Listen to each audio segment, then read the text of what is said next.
Ok. Bonjour à tous, bonjour à toutes. Bon.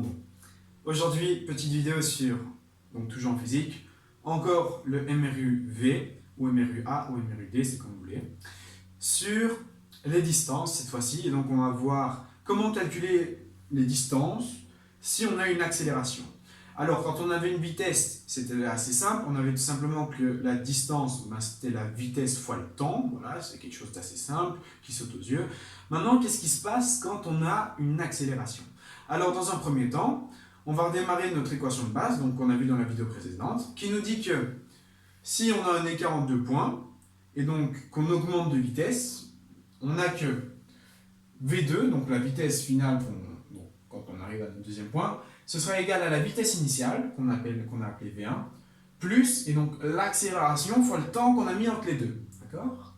Alors, V2 sera égal à V1 plus A fois le delta de T, donc T2 moins T1. On va prendre, on va prendre une situation, assez simple, et on va dire que on n'a pas de vitesse initiale, donc on démarre en vitesse qui est égale à 0, et qu'on démarre en T1 qui est égal à 0. Ça veut dire qu'on va tout simplement démarrer d'un point, voilà, donc on est en un temps 0, on a une vitesse 0, et on va accélérer, d'accord? Donc, voilà, je suis à V0, non, je suis à 0 tout court, pardon, 0 mètres par seconde, et je vais accélérer, voilà, on va accélérer, vecteur A. Ok, qu'est-ce que ça veut dire tout ceci? Ça veut nous dire que, alors, si on remplace V1 qui est égal à 0 et T1 qui est égal à 0 dans notre équation, au-dessus, on obtient que V2, c'est égal à 0, ceci c'est bien 0, plus A fois, et donc T2 moins 0. T2 moins 0, c'est bien T2, et on obtient que V2, c'est égal à A fois T2. Alors, pourquoi ici j'ai enlevé les indices? On va tout simplement essayer d'exprimer la vitesse, d'accord, qu'on va atteindre si on a n'importe quel temps. Donc, qu'on soit en 1 seconde, qu'on soit en 3 secondes, qu'on soit en 4 secondes ou qu'on soit en 5 secondes. Ceci, ça va s'exprimer tout simplement par l'accélération. Si de base, je démarre en 0 mètres par seconde et que pour passer à 1 seconde, donc je suis en 0 seconde, je passe à 1 seconde, si j'ajoute, voilà, on va dire une certaine accélération, et pour passer en 2 secondes, je vais ajouter la même accélération, et ainsi de suite, et ainsi de suite. Ceci, ça peut se traduire par la formule que j'ai mise ici. Donc, la vitesse en fonction du temps, donc la vitesse qu'on sera en 1 seconde ou en 2 secondes, c'est bien la vitesse en fonction de notre temps, c'est pour ça que je l'ai mis en fonction, donc ici c'est une fonction. Si tu n'es pas trop à l'aise avec les fonctions, je t'invite à aller voir les chapitres que j'ai fait dessus, voilà. La vitesse en fonction du temps, ça va être égal à l'accélération fois le temps. C'est-à-dire que si j'ai une accélération de 3 mètres par seconde, et que j'aimerais savoir, donc en démarrant en 0, ici je démarre toujours bien en 0 et je pars du principe que mon temps aussi démarre bien en 0, et que j'aimerais calculer quelle est la vitesse que j'atteins en 5 secondes, voilà, vitesse en 5 secondes, j'aimerais savoir la vitesse que je fais en 5 secondes, et à ce moment-là, j'ai qu'à remplacer là-dedans, et j'obtiens que V5, la vitesse en 5 secondes, c'est tout simplement donc l'accélération 3 fois, et donc 5, ce qui nous fait 15 mètres par seconde. Voilà. Donc, la vitesse en un certain temps, c'est l'accélération fois le temps. Ok. Qu'est-ce que ça va nous aider, donc tout ceci? Alors, on aurait tendance à dire, qu'est-ce qu'on aurait tendance à dire? On aurait tendance à dire que, du coup, c'est la distance, c'est la vitesse sur le temps. Et que la vitesse, c'est l'accélération fois le temps. Non, qu'est-ce que je raconte? Pardon. On sait que, je recommence, on sait que la distance, c'est la vitesse fois le temps. Ça, on sait, on l'a vu dans les formules de MRU, voilà, on sait que la distance, c'est la vitesse fois le temps. Alors, on aurait tendance à dire que si la distance, c'est la vitesse fois le temps, je vais tout simplement remplacer V par AT, et donc j'aurai que la distance, donc quand j'ai une accélération, ce serait AT fois T, soit AT carré. Alors, pourquoi ceci est totalement faux? Ceci, c'est faux. Quand on a une accélération, la distance n'est pas égale à AT carré. C'est très simple. En fait, notre faute, elle vient de notre première équation. Notre première équation nous dit que la distance, c'est la vitesse fois le temps, quand la vitesse est constante. Je vais écrire constante, voilà. Constante. Hop là. Donc cette formule est valable, est vraie, pour donc, toutes les situations où la vitesse est constante. Or, on est en MRUV, donc notre vitesse varie. Donc cette équation est de base erronée et donc elle est fausse. Donc on ne peut pas dire que si V est égal à AT, on a que la distance c'est AT carré. Ceci est totalement faux. Ok, alors moi j'aimerais trouver une valeur de la distance et me dire, bien, qu'est-ce que c'est que la distance en soi si j'ai une accélération. Je vais tout simplement représenter ce graphe dans un premier temps. Je vais avoir V de t qui est égal à AT, c'est une fonction du premier degré, je n'ai bien qu'une seule variable t qui est exposant 1, et donc je vais avoir quelque chose comme ceci. Voilà. Donc ceci c'est une droite qui a pour pente l'accélération. Alors je démarre en 0, pas besoin de faire les valeurs négatives, parce qu'on n'a tout simplement pas de temps négatif. Et donc, ceci, c'est le graphe de la vitesse en fonction du temps. J'ai bien la vitesse en fonction du temps en ordonnée et le temps en abscisse. Par exemple, si je suis en un temps 5 secondes, eh ben, V de 5, ma vitesse de 5 secondes, ce sera tout simplement l'accélération fois 5 secondes. Voilà. Ok, super. On va voir qu'est-ce que tout cela signifie et où est-ce que ça va nous mener. Alors, je sais que la vitesse, donc en fonction du temps, c'est AT carré. Alors, qu'est-ce que la distance? La distance, je vais utiliser une notion très simple, une définition. La distance, c'est la somme des distances qu'on va effectuer en un certain temps donné qui sera infiniment petit. Ça veut dire qu'en soi, la distance que je fais entre 0 et 5 secondes, par exemple, c'est la distance que j'ai effectuée en 1 seconde. Voilà. Plus la distance que j'ai effectuée en 2 secondes, plus la distance que j'ai effectuée en 3 secondes, et ainsi de suite, jusqu'à la distance que j'ai effectuée en 5 secondes. Donc, on n'a que la distance totale, c'est la distance qu'on a effectuée en 1 seconde, plus la distance qu'on a effectuée en 2 secondes, et ainsi de suite. Ok, ça c'est quand je prends écart qui est égal à 1 seconde. Mais maintenant, qu'est-ce qui se passe si je fais tendre cet écart vers un nombre extrêmement petit, arbitrairement petit, donc qui n'existerait peut-être même pas, mais qui existe quand même. Donc un nombre très petit. Comment je vais calculer cette distance-là? Concrètement, si je prends un temps instantané, donc qu'est-ce que ça veut dire? Ça veut dire que le temps instantané, il va tendre vers 0, ça va être quelque chose d'extrêmement petit, du style 0 millionième de milliardième de seconde, et ainsi de suite, mais donc vraiment super petit. Et en ce temps-là, je vais simplement avoir une vitesse instantanée. Qu'est-ce que ça veut dire? Ça veut dire que pour ce temps instantané, je vais avoir une vitesse instantanée. D'accord? Donc, pour ce temps instantané, je vais avoir une vitesse instantanée. Et donc, par définition, on n'aura que la distance instantanée, donc la distance qu'on va effectuer en un temps arbitrairement petit, donc extrêmement petit, ce sera égal à la vitesse instantanée multipliée par le temps instantané. D'accord? Et donc ici, cette formule marche parce que la vitesse instantanée, c'est la vitesse en un seul point, d'accord? Donc c'est la vitesse de ce point-là, et donc concrètement, elle est constante parce qu'on n'étudie pas sur un intervalle, et donc on peut utiliser cette formule qui nous dit que la distance instantanée, c'est la vitesse instantanée fois le temps instantané. Qu'est-ce que ça va représenter sur notre graphe? Si je prends un temps extrêmement petit ici, qu'on va appeler temps instantané, ce temps est arbitrairement petit, il n'existe presque pas, d'accord, sur notre axe. Eh bien, pour ce temps instantané, on va tout simplement avoir une vitesse instantanée. Voilà. Donc ici, cette hauteur, la hauteur, c'est la vitesse instantanée. Alors on aurait tendance à dire, mais oui, mais ok, je veux bien moi, mais ici, si on a un écart de temps, on va avoir un écart de vitesse. Eh bien non, pourquoi? Parce que si je rapproche ceci, d'accord, donc je fais tendre cet écart de temps vers 0, et donc je rapproche ce temps, on va tout simplement avoir les deux lignes qui vont se superposer. Eh bien, les deux lignes qui se superposent vont signifier qu'on va tout simplement avoir un rectangle. Donc ça veut dire que si je rapproche tout ceci et que je vais vers l'infiniment petit, donc je prends une grosse loupe, je vais tout simplement avoir un rectangle. Alors ici, je le fais en grand, d'accord? Donc on a l'impression qu'il ne touche pas la courbe. Mais si je prends une loupe et que je fais extrêmement petit, eh ben, on va voir que ce rectangle épouse bien la courbe. D'accord? Donc qu'est-ce que ça veut dire? On va avoir la distance instantanée qui est égale à la vitesse instantanée fois le temps instantané.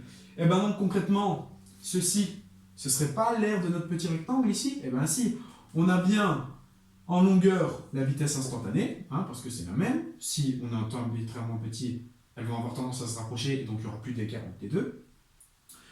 Et pour largeur, le temps instantané. Du coup, l'aire de ce petit rectangle ici, c'est tout simplement égal à la distance instantanée. Voilà, c'est la distance instantanée qu'on parcourt en ce temps instantané-là. Voilà. Ok, donc l'aire de ce rectangle, c'est la distance instantanée. Ok, et on sait que la distance globale,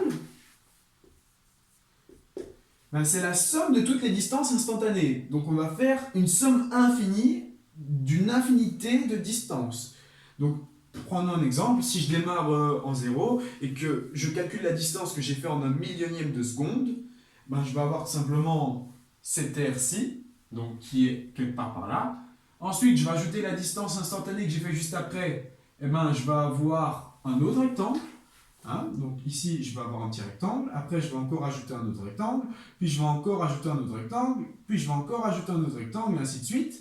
Et en fait, étant donné que les temps instantanés sont toujours extrêmement petits, on va avoir tout simplement les rectangles ici qui vont longer la courbe. Voilà. Et donc, en soi, la distance, on va dire que ce sera la somme des distances instantanées. Okay. Et cette somme des distances instantanées, bah, c'est la somme de tous les rectangles. Donc si je veux m'arrêter en un temps t, il faut que je fasse la somme de toutes les distances instantanées jusqu'à ce temps t. Voilà, je dois faire la somme de tous ces petits rectangles jusqu'au temps t. Et la somme de tous ces petits rectangles, eh bien, concrètement, si tous ces rectangles, vu que t1 est infiniment petit, longent la courbe, eh ben, je vais tout simplement avoir les rectangles ici, hop là, hop là, hop là. Et tous ces rectangles, en fait, longent la courbe. Et donc, la somme de ces rectangles, ce n'est d'autre que l'aire qu'il y a en dessous de ce rectangle-ci. D'accord? Donc, j'ai bien la somme des distances instantanées, qui est égale au temps instantané fois la vitesse instantanée, parce que notre vitesse instantanée est du coup constante, hein, elle ne varie pas. Et donc, on a que la distance globale qu'on fait, c'est la somme de toutes les distances instantanées. Voilà, donc c'est la distance que je fais en 1 millionième de seconde plus voilà, la distance que je fais en 2 millionièmes de seconde, et ainsi de suite, et ainsi de suite. Et donc, j'obtiens que la distance en tout, c'est l'aire de ce rectangle. D'accord? Donc, comment je vais écrire? Je vais écrire que c'est l'aire du triangle, pardon. Car l'aire du triangle, c'est tout simplement la somme de toutes les distances instantanées. Et donc j'ai bien que la distance, c'est la somme de toutes les distances instantanées, c'est l'aire de notre triangle. Ah, triangle, attends, je m'embrouille un petit peu. Alors, c'est quoi l'aire de notre triangle? À quoi elle correspond, l'aire de notre triangle? Eh bien, tout simplement, l'aire de notre triangle, on sait que l'aire d'un triangle, c'est sa base fois sa hauteur. Alors sa base, c'est le temps, logiquement, hein, c'est bien la distance entre 0 et t. Et sa hauteur, c'est tout simplement l'ordonnée du temps, donc la vitesse en fonction du temps. Et donc, si je veux calculer la distance en fonction du temps, hein, donc la distance que je parcours en 4 secondes ou en 5 secondes, voilà, donc la distance que je parcours en un temps t, ça va être l'aire donc, du triangle, donc la base fois la hauteur divisé par 2. Alors, base fois hauteur divisé par 2, je vais avoir la vitesse en fonction du temps, multiplié par le temps, le tout divisé par 2. Voilà, donc ça, c'est la valeur de ma distance totale, d'accord? Donc si je veux la distance jusqu'à mon temps t, c'est tout simplement la vitesse de mon temps t, multiplié par le temps, divisé par 2, parce que je prends l'aire qu'il y a sous ce triangle. Alors, qu'est-ce qui est bien avec ça? Eh bien, on sait que la vitesse en fonction du temps, on a une valeur pour ça, c'est AT. Et donc, qu'est-ce qui va se passer? Si je remplace AT là-dedans, je vais tout simplement avoir que la distance en fonction du temps,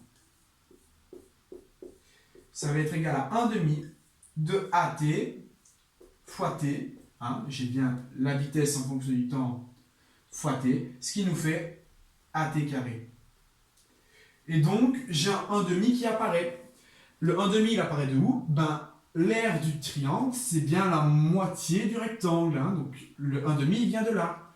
Et donc, on a défini, lorsqu'on a une accélération, et donc encore qu'on démarre en 0 et donc en vitesse nulle et en temps nul, on a démontré que la distance en fonction du temps, c'était tout simplement 1,5 de at carré.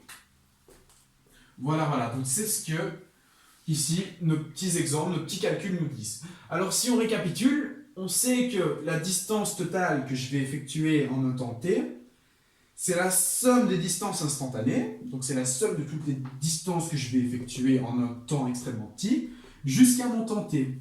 Donc jusqu'à mon temps t, eh ben, elle correspond à quoi cette somme de distance instantanée? Ben, la distance instantanée, vu que notre vitesse instantanée, donc, elle est constante, c'est bien la vitesse qu'on fait à ce temps-là, hein, donc la vitesse qu'on fait à ce temps-là, multipliée par ce temps-là, du coup, qui est extrêmement petit, on va avoir ici une distance instantanée qui est l'aire de ce petit rectangle. Et donc, qu'est-ce qui est bien quand on fait tendre le temps instantané vers 0, c'est qu'en fait, ce rectangle, il va épouser la courbe, et donc, en fait, on n'aura pas de variation, et on va avoir que la somme de tous ces petits rectangles longe la courbe, et donc c'est tout simplement l'aire sous, bon ici pas la courbe, mais plutôt la droite. Donc l'aire sous la droite, jusqu'à t, c'est bien la distance en fonction de notre temps.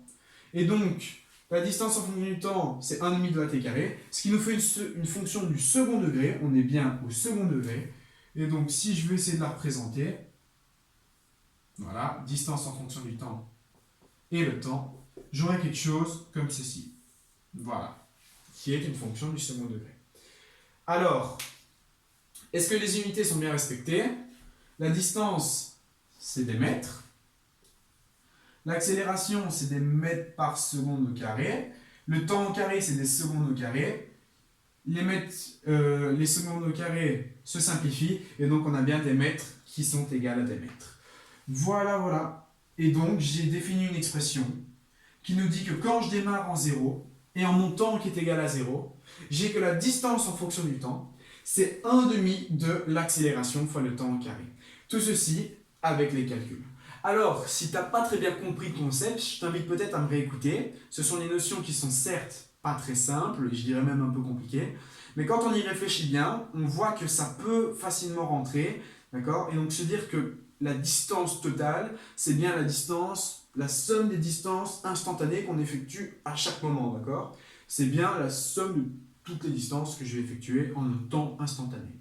Voilà, voilà. Et donc vous allez voir que ce que je viens de vous expliquer, on va les utiliser plus tard en maths pour parler de dérivées et d'intégrales, mais ça, on se calme, on n'en est pas encore là, d'accord? Donc c'est un programme de Rito, et vous allez voir que grâce à tout ceci, on peut facilement trouver la définition d'une intégrale ou d'une dérivée, enfin on verra plus tard ça. Ici ce qu'il y a à retenir, c'est que quand j'ai ma vitesse qui est égale à l'accélération fois le temps, donc on est bien en mruv, on a tout simplement la distance qui est égale à 1,5 de at carré. Voilà. Et donc avec ça, on va pouvoir résoudre plein d'autres exercices et vérifier certaines formules, ou enfin voilà. Ok. Maintenant, on va dire qu'on ne démarre pas en V1, ni en T1, mais on va dire, donc on ne démarre pas en 0, mais on va dire qu'on démarre en V1 et T1. Donc ça veut dire que ici on va enlever tout ceci, voilà. Et donc, je vais tout simplement avoir ma vitesse en fonction du temps, et donc mon temps qui apparaît ici. Et donc je vais avoir ma vitesse en fonction du temps qui sera égale à ma vitesse initiale plus l'accélération fois et donc l'écart de temps qu'on a avec notre temps de départ. D'accord? Alors pourquoi j'ai enlevé les T2? Qu'est-ce que ça signifie? T2 c'est quand on allait à un certain point 2, d'accord? Ici mon T, je dis que c'est une expression générale et donc je peux m'arrêter en n'importe quel point. Ça pourrait être T3, ça pourrait être T4, ça pourrait être T5, voilà. Donc T c'est le temps auquel on va s'arrêter. D'accord? Alors, on a que Vt est égal à V1 plus A fois T moins T1. Alors logiquement, ben, qu'est-ce qui se passe? Il se passe que ben, VT c'est plus égal à AT, du coup, on a le graphe ici qui est erroné. Le graphe là n'est plus valable. Donc ça veut dire que cette formule ne l'est plus non plus. Alors, comment est-ce qu'on pourrait faire ceci? Eh bien, c'est très simple. Alors, je vais laisser les calculs ici, je vais juste enlever là. Logiquement, pour passer d'une vitesse à une distance, quand la vitesse est constante, on multiplie juste par le temps.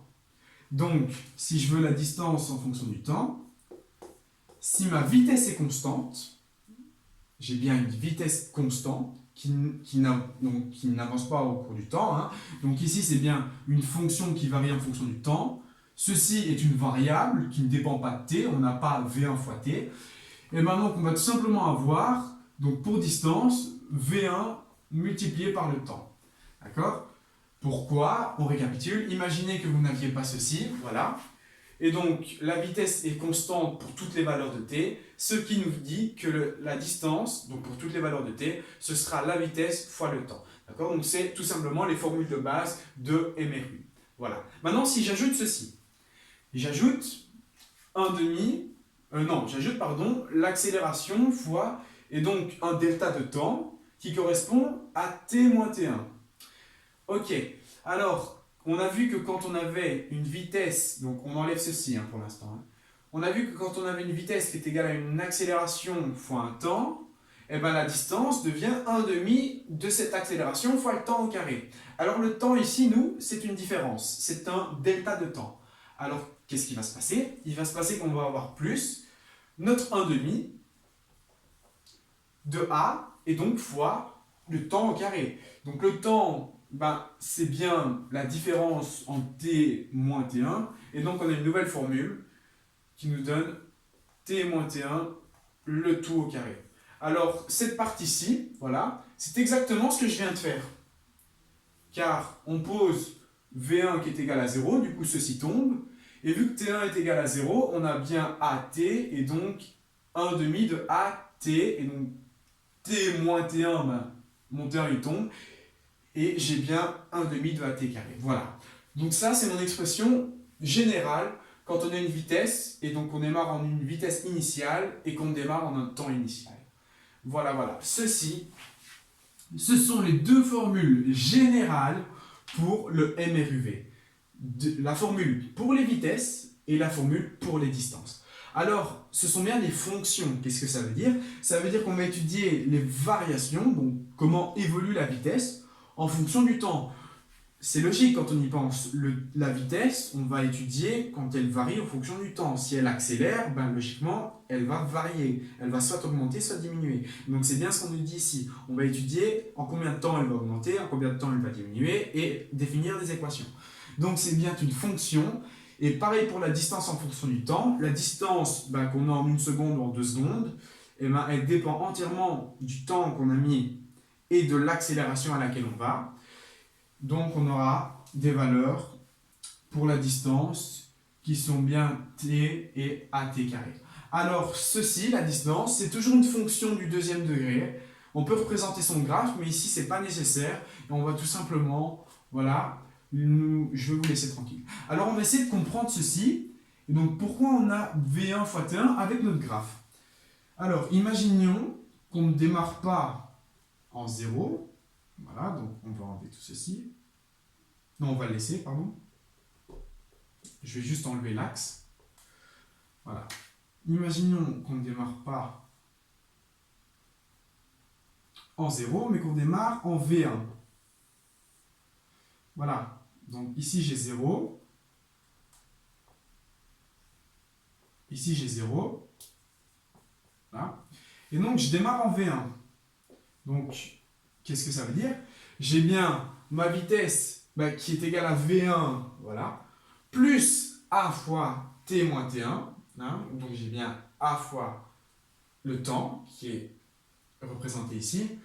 Et donc, voilà, moi j'aimerais bien savoir d'où il vient mon V1 fois T quand on parle de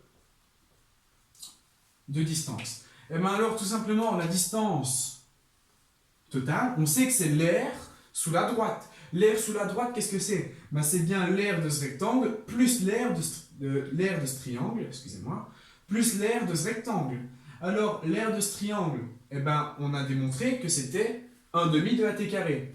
Et alors, notre 1 demi de AT carré, hein, il vient bien de là, et donc A fois T moins T1, il devient bien 1 demi de A fois T moins T1 au carré. Donc, j'ai bien l'aire de ce rectangle qui est égale à la deuxième partie de mon équation. Et donc, pourquoi V1 fois T? Eh bien, V1 fois T, c'est tout simplement l'aire de ce rectangle. J'ai bien la valeur V1 en largeur et la valeur T en longueur. Donc, l'aire de ce rectangle, c'est V1 fois T1. On sait que la distance totale, c'est l'aire sous cette droite. Et donc, j'ai bien que l'aire sous cette droite, c'est ce rectangle-là, qui a pour valeur V1 fois T, auquel j'ajoute l'aire de ce rectangle-ci, qu'on a déjà calculé, qui est 1 demi de A fois T moins T1 au carré. Voilà, et donc je tiens les deux formules générales pour mon MRU. Voilà, voilà, et donc ici le graphe change, mais c'est pas bien compliqué. On démarre toujours en 0, mais il monte plus vite. Au lieu de monter, voilà, plus lentement. Ok, voilà, ben c'est déjà fini. Alors je sais que c'est hard, qu'il a fallu s'accrocher, que la vidéo a peut-être paru un peu longue, mais maintenant vous comprenez bien pourquoi on a ces deux formules qui ont l'air un peu compliquées, mais qui en soi ne le sont pas vraiment. Et donc, à quoi elles vont nous servir dans nos calculs. Voilà, voilà. Alors, je vais direct enchaîner avec des exercices. J'espère que la théorie est bien comprise, voilà. Et je vous dis à très bientôt, à très vite pour de nouvelles vidéos sur les exercices. Et pendant ce temps-là, portez-vous bien et j'espère que c'est compris parce qu'en physique, si vous voulez réussir votre année, il faut absolument connaître ça. Voilà, voilà. Allez, au revoir.